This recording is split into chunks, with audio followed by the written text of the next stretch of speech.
Hi friends, Group 2A means top 25 topics previous year question analysis and expected question analysis இதுல current affairs சேர்த்து தான் நம்ம வந்து பார்த்துட்டு இருக்கோம்.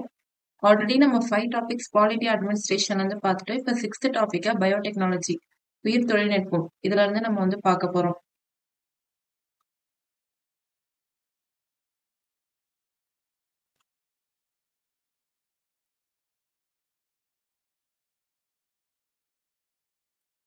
ஸோ இது வந்து சிலபஸ்ல வந்து பாத்தீங்கன்னா கிட்டத்தட்ட ஒரு 30 to 40% சிலபஸ் இந்த ஒரு டாபிக் மட்டுமே ஆக்குபை பண்ணியிருக்கோம். கொஸ்டின்ஸ் வந்து உங்களுக்கு பைலிங்குலா தான் இருக்கு.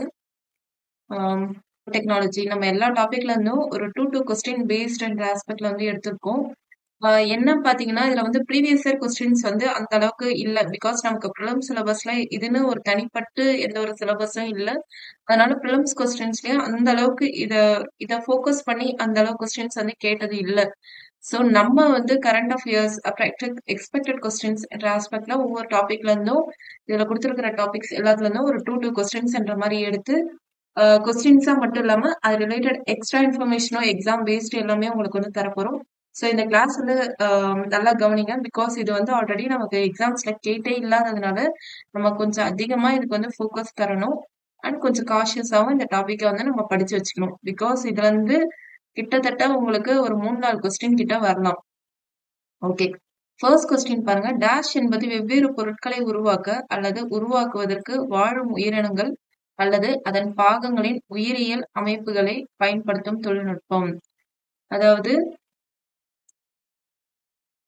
எந்த டெக்னாலஜி வந்து பாத்தீங்கன்னா பயாலஜிக்கல் சிஸ்டம்ஸ் வந்து யூஸ் பண்ணுது.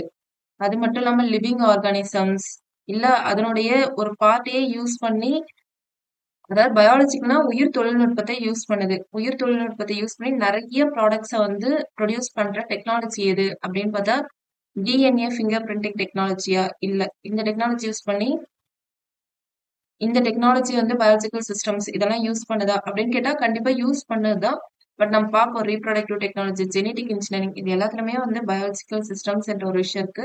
பட் இந்த டெஃபினேஷன்ஸ்க்கான மெயினான ஆன்சர் என்னன்னு பாத்தீங்கன்னா பயோடெக்னாலஜி. ஸோ உங்களுக்கு இப்படிதான் வந்து 4 ஆப்ஷன்ஸ் சிம்பிள் ஒன்லைனர் கொஸ்டினா இருக்கும். 4 ஆப்ஷன்ஸும் கொஞ்சம் ரிலவெண்டா இருக்கும். நம்ம கொஞ்சம் காஷியஸா படிச்சிருக்கும் போது இதுக்கான ஆன்சர் வந்து நம்ம நல்லாவே வந்து பண்ணலாம். ஸோ பயோடெக்னாலஜி அப்படின்னா என்ன அப்படின்னு பார்த்தோம்னா அதான் பயோனாலே நமக்கு தெரியும் உயிர் அப்படின்னு தெரியும். சரி, டெக்னாலஜினா இப்ப இருக்கிற ரீசெண்டான ஒவ்வொரு விஷயத்தையும் எடுத்து அந்த பயோல சேர்த்து ஒரு பொருளை உருவாக்குறதுக்கு தான் இந்த டெக்னாலஜின்றது யூஸ் ஆகுது. ஃபார் எக்ஸாம்பிள் இப்ப பாத்தீங்கன்னா இப்ப வந்து ஒரு பிரெட் பேக்கிங் அதுல வந்து ஈஸ்ட் அது ஒரு லிவிங் ஆர்கானிசம் தான்.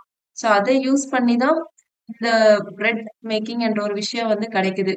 ஸோ ஜென்ரலா இந்த பயோடெக்னாலஜில என்னென்னதான் பயாலஜிக்கல் சிஸ்டம்ஸ் வந்து யூஸ் பண்றாங்க அப்படின்னு பாத்தீங்கன்னா ஜெனட்டிக்கலி மாடிஃபைடு. அதாவது ஜெனட்டிக்கலி மாடிஃபைட்னா நம்ம ஜீன்ஸ் வந்து ஒரே ஒரே மாதிரி ப்ராசஸா இருக்கும். அதை கொஞ்சம் ஒவ்வொரு ப்ராடக்ட்டுக்கு ஏற்ற மாதிரி மாடிஃபை பண்ணுவாங்க. ஸோ ஜெனட்டிக்கலி மாடிஃபைடு மைக்ரோப்ஸ் சின்ன சின்ன உயிரணுக்கள் அதை யூஸ் பண்றாங்க இந்த பயோடெக்னாலஜில. அதுக்கப்புறம் ஃபங்கை, பிளான்ட்ஸ், அனிமல்ஸ் எல்லாமே யூஸ் பண்றாங்க இந்த டெக்னாலஜில. இததான் யூஸ் பண்ணி தான் ஒவ்வொரு ப்ராடக்டா வந்து ப்ரொடியூஸ் பண்ணிக்கிட்டு இருக்காங்க. சோ இது வந்து ஒரு பெரிய ப்ராசஸ்ன்றதுனால இதுல வந்து ஜெனடிக் இன்ஜினியரிங் என்ற ஒரு கான்செப்டை சேர்த்துதான் இந்த பயோடெக்னாலஜி என்ற ப்ராசஸ் வந்து ரன் ஆகிட்டு இருக்கு. ஸோ ஜெனடிக் இன்ஜினியரிங் இந்த கான்செப்ட் வந்து பாத்தீங்கன்னா 1970 வந்திருக்கு. கண்டிப்பா இந்த ஒரு கொஸ்டின் வந்து எதிர்பார்க்கலாம். சோ இது வந்து பாத்தீங்கன்னா டிஎன்ஏ மெயினா இது எல்லாத்துலயுமே வந்து டிஎன்ஏவை மாடிஃபை பண்ணுவாங்க பயோடெக்னாலஜில. ஸோ இந்த ஜெனடிக் இன்ஜினியரிங் கான்செப்டே வந்து பாத்தீங்கன்னா பயோடெக்னாலஜி ஒரு விஷயத்தோட கனெக்டா இருக்கிறதா. ஸோ இது எல்லாத்துலயுமே அந்த டிஎன்ஏ அதை மாடிஃபை பண்ணி தான் ஒவ்வொரு ப்ராடக்டா வந்து ப்ரொடியூஸ் பண்றாங்க. ஸோ ஜென்ரலா இந்த ஜெனடிக் இன்ஜினியரிங் பயோடெக்னாலஜின்ற ஒரு விஷயம் வந்து பாத்தீங்கன்னா எங்கெங்கதான் யூஸ் ஆகுதுன்னு நமக்கு வந்து தெரியும். ஃபர்ஸ்ட் வந்து அக்ரிகல்ச்சர், நம்ம வந்து இந்த ஜிஎம் மஸ்டர்ட், ஜிடி காட்டன் இதெல்லாம் படிச்சிருப்போம். அது இல்லாம நிறைய ஹைபிரிட் வெரைட்டிஸ் இது எல்லாமே கொஞ்சம் பயோடெக்னாலஜி ஓரியன்ட் தான். பட் ஹைபிரிட் வந்து என்டையரா இதுல வந்துடாது. ஏன்னா பயோடெக்னாலஜில ஓரளவுக்கு தான் வந்து நமக்கு டெக்னாலஜி ஓரியன்ட்ன்றதுனால லிமிட்டட் அளவுக்கு டிராபேக்ஸ் தான் உண்டு. இதே வந்து ஹைபிரிட் அந்த ஏரியா தான் போனீங்கன்னா கொஞ்சம் அதிக டிராபேக்ஸ் வந்து உண்டு. ஏன்னா இது வந்து ஒரு உயிர் பொருட்களை கொண்டு உருவாகிற விஷயம். ஸோ கெமிக்கல்ஸ் கொண்டு உருவாகிற விஷயம் வந்து கிடையாது.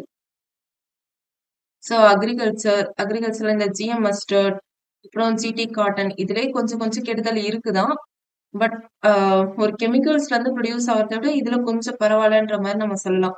அதுக்கப்புறம் நிறைய வேஸ்ட் ட்ரீட்மெண்ட், எனர்ஜி ப்ரொடக்ஷன், அதுக்கப்புறம் ஜிஎம் கிராப்ஸ், இந்த மாதிரி எல்லா இதுலயுமே தெரப்பியூட்டிக்ஸ், அதாவது மெடிசன் ஃபீல்டு எல்லா இதுலயுமே இந்த பயோடெக்னாலஜின்றது யூஸ் பண்றாங்க.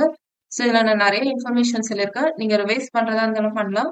இல்ல ஏதாவது இன்ஃபர்மேஷன் நியூவா சொல்லியிருந்தா அதை நோட் பண்ணி வச்சுக்கோங்க. பிடி டாக்ஸினை இயற்கையாக உற்பத்தி செய்யும் பாக்டீரியா எது? ஸோ பிடி டாக்ஸின். ஸோ இந்த பயோடெக்னாலஜில வந்து பாத்தீங்கன்னா நம்ம பிடி காட்டன், ஜிஎம் மஸ்டர்ட் இந்த மாதிரி தான் வந்து படிக்கிறோம். ஸோ பிடி அப்படின்னா பேசிலஸ் துரின்சென்சிஸ் அப்படின்னு நம்ம சொல்லலாம். இது வந்து ஒரு பாக்டீரியம் தான். ஸோ எந்த ஒரு பாக்டீரியா வந்து இந்த பிடி டாக்ஸின் என்ற ஒரு புரோட்டீனை வந்து ப்ரொடியூஸ் பண்ணுது அப்படின்னு பாத்தீங்கன்னா இந்த பேசிலஸ் துரின்சென்சிஸ் இந்த ஒரு பாக்டீரியம் தான் பாத்தீங்கன்னா பிடி டாக்ஸினை வந்து ப்ரொடியூஸ் பண்ணுது. ஸோ பிடி டாக்ஸின் இதை பொறுத்த வரைக்கும் ஒரு நேச்சுரலான ஒரு புரதம் தான் இந்த பிடி டாக்ஸின் என்றது. இத வந்து பாக்டீரியம் துரின்சென்சிஸ் என்ற ஒரு பாக்டீரியா வந்து தான் இந்த பிடி டாக்ஸினை வந்து ப்ரொடியூஸ் பண்ணுது. பாக்டீரியம் துரின்சென்சிஸ் தான் இந்த பிடி டாக்ஸினை ப்ரொடியூஸ் பண்ணுது. ஸோ இது வந்து ஒரு நேச்சுரல் புரோட்டீன். இந்த டாக்ஸின் வந்து பாத்தீங்கன்னா எங்கெங்கதான் மெயினா யூஸ் பண்றாங்க அப்படின்னு பார்த்தா ஜிஎம் கிராப்ஸ்ல வந்து நம்ம ஆல்மோஸ்ட் எல்லாமே வந்து இந்த ஜெனடிக் மாடிஃபைட் என்ற பேஸ்ல தான் பார்ப்போம். ஸோ மெயினா இந்த டாக்ஸின் என்ற ஒரு விஷயம் இது பாக்டீரியா பேஸ்ட் இருக்கனால ஜிஎம் கிராப்ஸ் அக்ரிகல்ச்சர்ல அதிகமா யூஸ் பண்றாங்க. மெயினா எதுக்காகனா பெஸ்ட் பூச்சி வராம இருக்கிறதுக்கான ஒரு ரெசிஸ்டண்டா தான் இந்த பிடி டாக்ஸினை வந்து யூஸ் பண்றாங்க. நெக்ஸ்ட் பிடி டாக்ஸின் மரபணுவை தாவரங்களில் அறிமுகப்படுத்துவதன் முதன்மை நோக்கம் என்ன? இதை மெயினா ஏன் யூஸ் பண்றாங்க? இப்பதான் நம்ம வந்து பார்த்தோம். Increase plant yield, improve soil fertility, enhance photosynthesis. So soil fertility, plant yield இதெல்லாம் விட மெயினா அந்த பூச்சி வராம இருக்கிறதுக்கான ஒரு சோர்ஸா தான் இதை வந்து யூஸ் பண்றோம். பூச்சிகளுக்கு எதிர்ப்பை அளிக்கவும். ஸோ இந்த பிடி டாக்ஸின் வந்து ஒரு ரெசிஸ்டண்டா வந்து யூஸ் ஆகுது.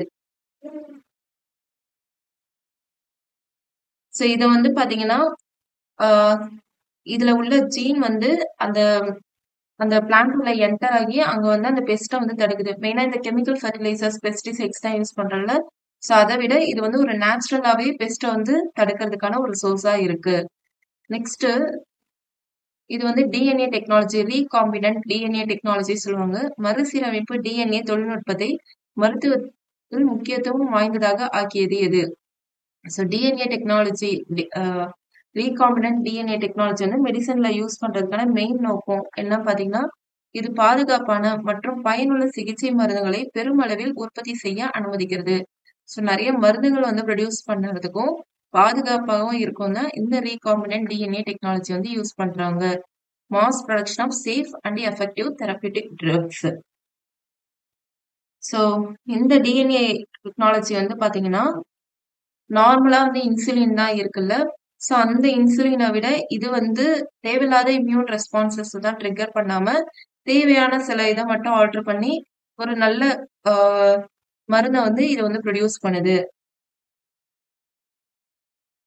ஜென்ரலா இன்சுலின்ல வந்து பாத்தீங்கன்னா இந்த சி பெப்டைடு என்ற ஒரு ஹார்மோன்ஸ் மாதிரி அதை வந்து சிந்தசைஸ் பண்ணுவாங்க.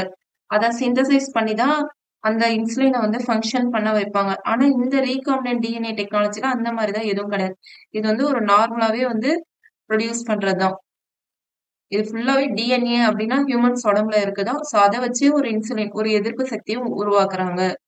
நெக்ஸ்ட் நோய்களின் ஆரம்ப மூலக்கூறு நோயறிதலுக்கு பொதுவாக என்ன நுட்பம் பயன்படுத்தப்படுகிறது? ஸோ எந்த டெக்னிக் வந்து பாத்தீங்கன்னா early molecular diagnostic of diseases. So molecules use பண்ணி டிசீஸ் வந்து டயக்னைஸ் பண்ண எந்த டெக்னிக் வந்து இந்த பயோடெக்னாலஜில மெயினா யூஸ் பண்றேன்னா ரொம்ப ரொம்ப முக்கியமானது பிசிஆர் டெக்னிக். நம்ம COVID-19 அப்ப கூட இதை வந்து பார்த்திருப்போம். Polymerase chain reaction. ஸோ இந்த டெக்னிக் யூஸ் பண்ணி தான் ஏர்லி டயக்னைசிஸ் ஆஃப் டிசீஸ் வந்து பண்றாங்க. ஸோ இது வந்து என்ன பண்ணுது அப்படின்னு பாத்தீங்கன்னா இந்த பிசிஆர் வந்து நம்ம உடம்புல இருக்கிற டிஎன்ஏ, ஆர்என்ஏ இதுல இந்த நியூக்ளிக் ஆசிட்ஸ் இதை வந்து கொஞ்சம் ஆல்டர் பண்ணும். இந்த ஜெனடிக் மியூட்டேஷன்ஸ் இது மூலமா ஒரு சின்ன ரொம்ப ஸ்மால் அமௌண்டா வந்து ஆல்டர் பண்ணி நம்ம உடம்புல வந்து என்ன டிசீஸ் எல்லாத்தையும் வந்து அனலைஸ் பண்றதுக்கு இந்த பிசிஆர் டெக்னிக் வந்து யூஸ் ஆகுது. ஸோ கரண்டா வந்து பாத்தீங்கன்னா இந்த டெக்னிக் யூஸ் பண்ணி ஹெச்ஐவியை வந்து கண்டுபிடிக்கிறாங்க. ஸோ ஹெச்ஐவி மூலம் எய்ட்ஸ் பேஷண்ட்டை வந்து கியூர் பண்றாங்க. கியூர் பண்ண முடியாது, ஜஸ்ட் சஸ்பெக்ட் அவங்கள ஐடென்டிஃபை பண்ணி அவங்களுக்கான எல்லா ப்ரிகாஷன்ஸா வந்து தந்துகிட்டு இருக்காங்க. நெக்ஸ்ட் டிஎன்ஏ வரிசைகளை மாற்றுவதன் மூலம் துல்லியமான மரபணு திருத்தத்தை எந்த தொழில்நுட்பம் அனுமதிக்கிறது? ஸோ டிஎன்ஏ சீக்வன்ஸ், இப்ப நம்ம உடம்புலயே வந்து டிஎன்ஏ இருக்கும். ஏதாவது அந்த டிஎன்ஏல டிஸ்ஆர்டர்ஸ், ஏதாவது டிசீஸ் மாதிரி ஏதாவது ஒரு டிஸ்ஆர்டர்ஸ் இருந்துச்சுன்னா அதை வந்து ஆல்டர் பண்ணுவாங்க. அததான் வந்து ஜீனம் எடிட்டிங் அப்படின்னு ஒரு டெக்னாலஜி சொல்லுவாங்க. ஸோ இந்த பயோடெக்னாலஜில வந்து பாத்தீங்கன்னா நிறைய நியூ டேர்ம் தான் வரும். Genetic engineering, genome editing, recombinant DNA technology, அதுக்கப்புறம் ஜெனடிக் மியூட்டேஷன்ஸ், இந்த மாதிரி நிறைய டேர்ம்ஸ் எல்லாம் வரும். இதெல்லாம் அங்கங்க வரும்போது நான் எக்ஸ்பிளைன் பண்றேன், அதை நோட் பண்ணிக்கோங்க.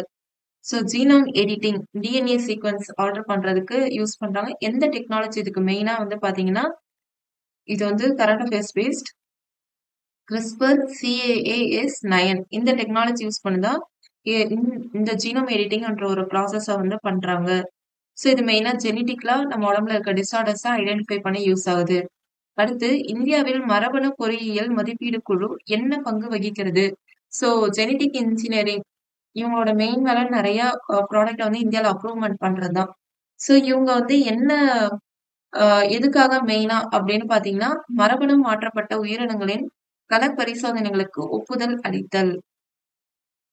அதாவது ஜெனடிக்கலி மாடிஃபைடு ஆர்கானிசம்ஸ்க்கு அப்ரூவ் தரதான் இவங்களுடைய வேலையே. ஸோ ஜெனடிக்கலி மாடிஃபைடு கிராப்ஸ் இதை பொறுத்த வரைக்கும் இதை வந்து டிரான்ஸ்ஜெனிக் கிராப்ஸ் கூட சொல்லுவாங்க. இது ஒரு நியூ டேர்ம் தான், டிரான்ஸ்ஜெனிக் கிராப்ஸ்னு இதை வந்து சொல்லுவாங்க. ஸோ இது நார்மலா வந்து இந்த ஜெனடிக்கலி மாடிஃபைடு கிராப்ஸ் வந்து பாத்தீங்கன்னா ஒரு ஸ்பெசிபிக் டிஎன்ஏ வச்சு இப்படிதான் வந்து உருவாகணும்ன்ற மாதிரி உருவாக்குறதா இந்த ஜெனடிக்கலி மாடிஃபைடு கிராப்ஸ்ன்றது. இதுல வந்து நம்ம இந்தியாவில வந்து பாத்தீங்கன்னா இது வரைக்கும் பிடி காட்டன் தான் வந்து மெயினா வந்து அப்ரூவ் ஆகி இருக்கு. கிட்டத்தட்ட இந்தியாவில யூஸ் பண்ண 90% காட்டன் வந்து இந்த பிடி காட்டன் ப்ரொடக்ஷன் பேஸ் பண்ணி தான். ஸோ இது வந்து மெயினா பிங்க் பால்வாம் என்ற ஒரு ரெசிஸ்ட் ஒரு இதை வந்து தடுக்குது. நெக்ஸ்ட் வந்து பாத்தீங்கன்னா இந்த DMH11 அதாவது ஜிஎம் மஸ்டர்ட் சொல்லுவாங்க, DMH11. ஸோ இது வந்து இருக்கு, பட் இன்னும் ரொம்ப பாப்புலரா வந்து ஆகல. நெக்ஸ்ட் வந்து கோல்டன் ரைஸ், இது வந்து மெயினா விட்டமின் ஏ டெஃபிஷியன்சியை வந்து தவிர்க்குது. ஸோ இதுதான் ஜிஎம் கிராப்ஸ், அதாவது டிரான்ஸ்ஜெனிக் கிராப்ஸ்னு இதை வந்து சொல்லுவோம். இதுல வந்து மெயினா ஜிஎம் இந்த கல்டிவேஷன்ல ரொம்ப க்ரோ ஆகுற கண்ட்ரிஸ் தான் எது ஜஸ்ட் தெரிஞ்சுக்கோங்க. USA, Brazil, Argentina, India, Canada. And மேஜரா ஜிஎம் பண்ற கிராப்ஸ் தான் எது எது அப்படின்னு பாத்தீங்கன்னா சோயாபீன்ஸ், மெய்ஸ், காட்டன், இதெல்லாமே.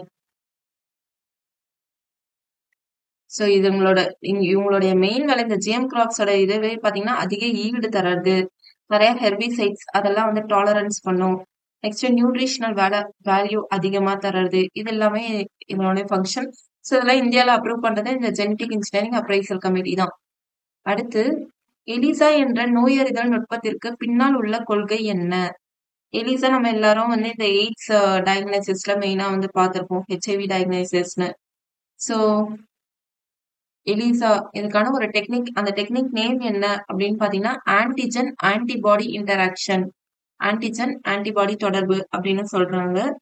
ஸோ எலிசா அப்படின்னா என்சைம் லிங்க்டு இம்யூனோ சார்வன்ட் அசே அப்படின்னு சொல்லுவாங்க. அந்த எக்ஸ்பென்ஷன் வந்து தெரிஞ்சுக்கோங்க. இது வந்து பாத்தீங்கன்னா இந்த ஆன்டிஜன்ஸ் ஆன்டிபாடி இதெல்லாம் ஸ்பெசிபிக் இன்டராக்ஷன் என்ற டெக்னிக் மூலம் ஐடென்டிஃபை பண்ணி அந்த அவங்க உடம்புல வந்து ஹெச்ஐவி இருக்காததை ஐடென்டிஃபை பண்ணும். ஸோ ஹெச்ஐவி மெயினா ஐடென்டிஃபை பண்ண எலிசா வந்து யூஸ் ஆகுது. ஸோ எய்ட்ஸ்க்கான இது. அதுக்கப்புறம் ஜிகா வைரஸ், இதுவும் ஹெச்ஐவி தான். ஸோ இதை ஐடென்டிஃபை பண்ணவும் இந்த எலிசா டெஸ்ட் வந்து யூஸ் ஆகுது. அடுத்து தங்க அரிசியில் செறிவூட்டப்பட்ட முக்கிய சத்து எது? Golden rice.